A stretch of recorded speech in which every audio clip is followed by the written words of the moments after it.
দর্শক আসসালামু আলাইকুম। আমরা এখন যুক্ত হয়েছি কুষ্টিয়ার কুমারখালী উপজেলার শিলাইদা ইউনিয়নের আরপাড়া গ্রাম থেকে। মূলত এখানে কিন্তু আজ সকালে একটি হত্যাকাণ্ডের মতো ঘটনা ঘটেছে। আমরা এখন আছি সেই নিহত ইউনুসের বাড়িতে। ইউনুস আরপাড়া গ্রামের আকবর শেখের ছেলে। তাকে কিন্তু আজ সকালে কিন্তু ধারালো অস্ত্র দিয়ে, হাসুয়া, কাঁচি, রামদা দিয়ে কিন্তু আসলে হত্যা করা হয়েছে এমন অভিযোগ কিন্তু পরিবারের লোকজন করছে। আমরা মূলত সেখানেই আছি।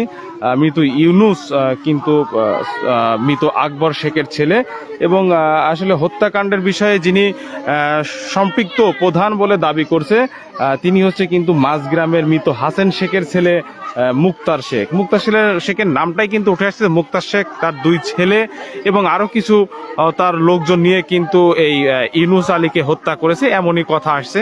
আমরা মূলত আছি কিন্তু সেই ইউনুস শেখের বাড়িতে। এটি ইউনুস শেখের বাড়ি। ইউনুস শেখের বাড়ির পাশেই ইউনুস শেখের বাড়ির পাশেই যে মাঠ, এই মাঠেই কিন্তু সকালে তিনি ধান কাটছিল। তিনি এবং তার আর বেশ পরিবারের কয়েকজন লোকজন নিয়ে কিন্তু ধান কাটছিল। মূলত এটার ঘটনার সূত্রপাত কিন্তু বেশ কিছুদিন আগে থেকে। ইউনুস শেখের ছেলের সঙ্গে কিন্তু আসলে বিয়ে হয়েছিল মুক্তার শেখের মেয়ে এবং ইউনুস শেখের ছেলের বিয়ের পরে কিন্তু আসলে এই সংসারটা টেকেনি। তবে আরেকটি বিষয় জানিয়ে রাখি যে এরা দুইজন কিন্তু মামাতো ফুফাতো ভাই বোন। তাদের নিজস্ব আত্মীয়দের ভেতরেই কিন্তু আসলে সম্পর্কের জের ধরেই কিন্তু তাদের বিয়ে হয়। বিয়ের কিছুদিন পরেই আসলে মেয়েকে নিয়ে অর্থাৎ মুক্তার শেখের মেয়েকে নিয়ে কিন্তু ইউনুস শেখ পরিবারের ব্যাপক অভিযোগ ছিল, যার প্রেক্ষিতেই কিন্তু আসলে সেই বিয়েটা আর টেকে নাই। পরবর্তীতে সেই বিয়েটা আসলে এক পর্যায়ে বিচ্ছেদের দিকে চলে যায় এবং থানাতে বসেও নাকি একটা মিটমাটের কথাও আসলে শোনা যাচ্ছে। সেখানে নাকি দেলমোহরের যে টাকার কথা ছিল 2,40,000 টাকা, সেই টাকা কিন্তু আসলে পরিশোধের কথা ছিল এই মৃত ইউনুস শেখ পরিবারের। তবে ইউনুস শেখ পরিবার আসলে সেই টাকা পরিশোধ করতে এক পর্যায়ে এখন পর্যন্ত ব্যর্থ এবং তিনি জানায় যে জমি কট নেওয়ার কথা বলে এক পর্যায়ে প্রায় 2.5 লক্ষ টাকা কিন্তু এই ইউনুস শেখ পাবে ওই মুক্তার শেখের কাছে। তো সেইখান থেকে টাকাটা কেটে নেওয়ার কথা বললে সেক্ষেত্রে মুক্তার শেখ রাজি কিন্তু হয়নি, যার প্রেক্ষিতেই কিন্তু আসলে দুপক্ষের মধ্যেই এক প্রকার মানে মনোমালিন্য কিন্তু চলছিল। বেশ কয়েকবার তারা ধান কাটার জন্য গেলেও কিন্তু আসলে মুক্তার শেখদের ধাওয়াতে তারা বেশ কয়েকবার চলে আসে এবং তারই পরিপ্রেক্ষিতে আজ সকালেও কিন্তু আসলে এই ধান কাটার উদ্দেশ্যেই কিন্তু এই ইসলাম শেখ এবং তার পরিবারের লোকজন কিন্তু সেখানে যায়। সেখানে গেলে তাকে আসলে তার লোকজনকে সহ পিটায় এবং এক পর্যায়ে ইসমাইল শেখকে কিন্তু আসলে কুপিয়ে হত্যা করা হয়। আমরা আসলে কথা বলবো এখানে যারা ছিলেন, আসলে সেই সময় যারা ছিলেন তাদের একজনের সঙ্গে একটু কথা বলবো যে সেই সময় আসলে যিনি দেখেছিলেন এবং ছিলেন তিনি আসলে কতটুকু জানেন। ভাই, কি নাম আপনার আর আপনি কি কি জানেন বলেন তো? স্যার, আমার নাম রবিউল শেখ। আমার চাচা মারা গেছে, মোহাম্মদ হচ্ছে ইউনুস আলী শেখ। বুঝছেন কি ঘটনাটা? স্যার, এই ধান কাটতে দেয় না, যাই পরীক্ষা দেয় বড় কাকাক দাবরায়, এটা নিয়ে আমরা একটা কেস করি। থানায় রায় দিলি যে ধান কাটোকা সমস্যা নাই। আমরা গেছি ধান কাটতে এখন ওরা 20-20 জন মতো লোক রামদাও নিয়ে আসি আমার বড় কাকা কুপাইছে। স্যার, কারা ছিল? স্যার, ছিল হচ্ছে উজির বাদশাহ ছিল, রহ নেহেদ মেলা কিছু। স্যার, আমি এখন প্রতিবাদ করছি। ওরা আসলে মানে কোথায় কোপাইছে এরকম? স্যার, আমি একবার খালি পাইছি স্যার, আমি তারপরে আর তাকাতে পারি না। আমার দেহে আমি পড়ি গেছি। এই হত্যাকাণ্ডটা কেন তারা হামলা করলো আপনারা কি জানেন ঘটনা কি? স্যার, এই ধান কাটতে দিবি না, এই জন্য আমরা হচ্ছে ধান কাটতে কেন দেবে না? ধান কাটতে দেবে না এই জন্যই স্যার হচ্ছে আমরা 3 লাখ টাকা পাবো তার কাছে। আচ্ছা, 3 লাখ টাকা পাবো। এই জমিটা আমাদের রেজিস্ট্রি করে দিবি না, এই জন্য হচ্ছে এটা নিয়ে বহুত কাহিনী হয়ে যাওয়ার পরে ধান কাটতে দেয় না স্যার। সেই লেগে আমরা একটা কেস করেছি থানায়। আচ্ছা, সেটা কি বসাবসি হয়েছে না? বসাবসি হয়নি। থানার থেকে কয়েছে যে তোমরা ধান কাটোকা সমস্যা নাই, আর যাবি না।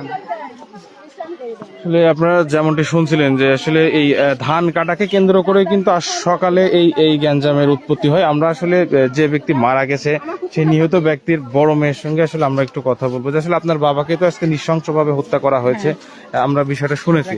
আসলে কি বিষয়টা হালকা একটু আমাদের একটু জানান তো, খুব অল্প কথা।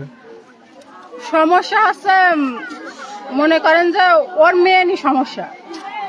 ওর মেয়ে হচ্ছে আমার ছোট ভাইয়ের সঙ্গে বিয়ে হয়েছিল। এখন ওর মেয়ে খুব খারাপ ধরনের মেয়ে। মনে করেন আজ অমুকের সাথে তো কাল তো অমুকের সাথে কথা বলে। তে আমার আব্বা একদিনকে রাগ করেছে যে এরকম তুমি বলো, এরকম কথাবার্তা বলা কি ঠিক নাকি? এরকম কথাবার্তা বলা ঠিক না। তোমার স্বামী আছে, সব আছে, তুমি অন্য লোকের সাথে কথাবার্তা এক কথায় অন্যজনের সাথে পরকীয়ায় আসক্ত ছিল এরকম ব্যাপার, তাই তো? কথাবার্তা বলো কি জন্য? এই নিয়ে রাগ, মনে করেন এখন ওরা ছাড়া নেই। ওর মেয়ে হচ্ছে কয়দিন অসুস্থ ছিল, পরে ওরা নিয়ে গেছে, নিয়ে যে এখন বলতেছে আমরা মেয়ে ছাড়া নেবো, ছাড়া নিতে চাইছে। আমার আব্বা যে কোনো শর্তে রাজি, কারণ নিজের বোন আর নিজের মানে বোনের মেয়ে যেহেতু ছাড়া নিতে চাইছে, আমার আব্বা ছাড়া দিতে চাইছে। যত টাকা চাইছে তত টাকাই দিতে রাজি হয়েছে। তারপরেও মানে দিনও করা হয়েছে যে অমুক দিনে আইসো, আমরা হচ্ছে টাকা দিয়ে দিচ্ছি, কিন্তু ওনারা আসি নাই। তারপরে আমার আব্বা ধান কাটতে গেছে, ওরা হচ্ছে ধান কাটতে দিই নাই। আমার আব্বার মারতে গেছে, দাবড়াইছে, আমার আব্বা চলে আইছে। পরে কালকে আমার ভাইরা মনে করেন চাকরিতে ছুটি পাইছে, বাড়ি আসে। আমার ছোট ভাই দিয়ে আমার বড় ভাই দিয়ে কালকে ধান কাটতে গেছে। তখন ওরা কিছু বলি নাই, চলে গেছে। আর আজকে সকালে মনে করেন যে আশেপাশে তো খবর আসতেছে যে ওরা ধান কাটতে দিবি না, কিন্তু কালকে কিছুই বলি নাই। ধান কাটতে চলে আসে। আজ সকালে আবার লোকজন, আমার আব্বা জন নিয়ে সব ধান কাটতে গেছে, 17-18 জন লোক নিয়ে ধান কাটতে গেছে। মনে হয় সবাই তো বাইরের লোক, সবাই তো আর সাহায্য করার মতো না। ধান কাটতে গেছে, ধান কাটা শুরু করেছে। আর ওরা অস্ত্রপাতি সব গুছা রাখিছিল।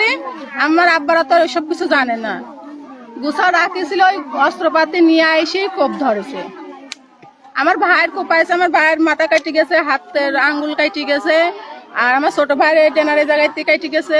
আর আমার আব্বার তো মনে করেন যে একেবারে নৃশংসভাবে হত্যা করেছে। এর উপরে কোনো নৃশংসভাবে হত্যা হয় না যেভাবে আমার আব্বার হত্যা করেছে। এত নৃশংসভাবে হত্যা করেছে। আমি সহ্য করতে পারতেছি না, কিন্তু আমি দাঁড়াইছি আমার বাপের বিচারের জন্য। আমার বোন, মা সবাই অসুস্থ হয়ে গেছে। আমি একমাত্র, আমার ভাই যেহেতু হাসপাতালে ভর্তি, কুষ্টিয়া হাসপাতালে দিয়েছে, কুমারখালী রাখি নাই, কুষ্টিয়া হাসপাতালে দিয়েছে। আমার ছোট ভাইও খুব অসুস্থ, ছোট ভাইও। কারা জড়িত ছিল এটার সাথে? এরা জড়িত ছিল হচ্ছে মুক্তারের 2 ছেলে, তারপরে জহুরুল ছিল, ফরিদ ছিল, আর হচ্ছে আর বাকিগুলার নাম মনে করেন আমি জানি না, কিন্তু মুখ দেখলে আমি চিনবো না, মুখ দেখলে সবার চিনবো না আমি। আসলে দর্শক যেমনটি শুনছিলেন, মূলত কিন্তু আসলে সকালেই কিন্তু এই ঘটনাটি কুমারখালীর শিলাইদা ইউনিয়নের আরপাড়া গ্রামে, এই মাঠের ভিতরে। এবং আমরা যতটুকু শুনেছি পুলিশ এসে ইতিমধ্যেই কয়েকজনকে প্রাথমিকভাবে কিন্তু আটকের কথাও আমরা শুনতে পেয়েছি। এবং এখানে যারা উপস্থিত ছিলেন তারাও এমনটি জানাচ্ছিলেন। এবং লাশ এখনো কিন্তু কুমারখালী উপজেলা স্বাস্থ্য কমপ্লেক্সে রাখা আছে, হয়তোবা কিছু সময়ের মধ্যেই মর্গে পাঠানো হবে। এবং সেই সাথে কিন্তু এই পরিবারের কিন্তু বেশ কয়েকজন কিন্তু আহত আছে, তার ছেলেও কিন্তু আহত। এবং এখানে এখন একটি মর্মান্তিক একটি পরিস্থিতি একটি নির্ভর করছে। এলাকার অবস্থা খুবই থমথমে।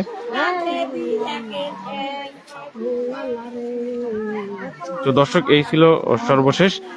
সবাই আমাদের সঙ্গে যুক্ত থাকুন, পরবর্তী আপডেট অবশ্যই জানানো হবে।